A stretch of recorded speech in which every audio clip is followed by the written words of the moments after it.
It's really funny to find myself saying these words and attempting to make a difference in a backwards world. But here I go.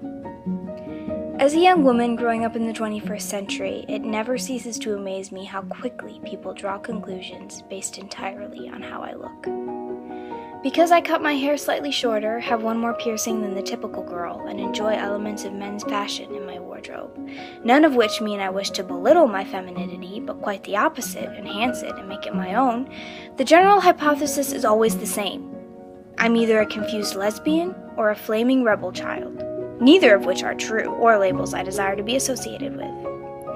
Now, I do realize that I bring this on myself through the way I choose to portray myself, and I will definitely be the first person to admit that I'm guilty of the same when it comes to perceiving others, but that does not mean I should condone it, or you should either. If there's one thing I try to instill in young ladies around me who are also developing their look and figuring out their message to the world, it's the importance of their beliefs and expressing themselves through the clothing they wear, framed within those beliefs, and utmostly with great joy.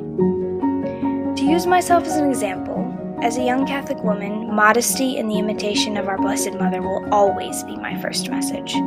After that, I'm driven to express professionalism, creativity, originality, and a firm sense of direction.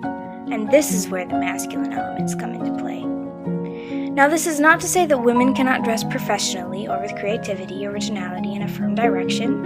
It's simply to say that I choose to portray these things with the slightly more extreme masculine approach as opposed to the feminine inspiration.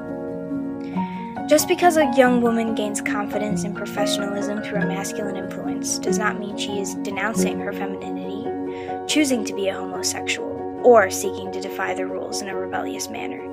It just means that she is trying to be herself. And now, if you're still with me, it is time to bring this lengthy sermon to a close. The reason behind making this video has no controversial founding. I simply wanted to encourage young women like me, who do not have anyone to tell them that the way they dress and approach boundaries differently is not wrong or embarrassing.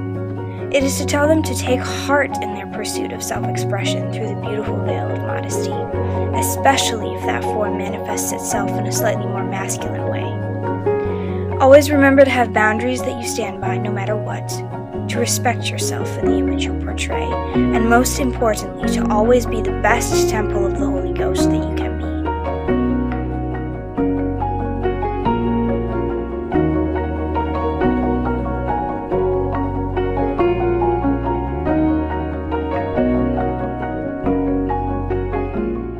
Never let the fear of what other people think dissuade you from being the person you were made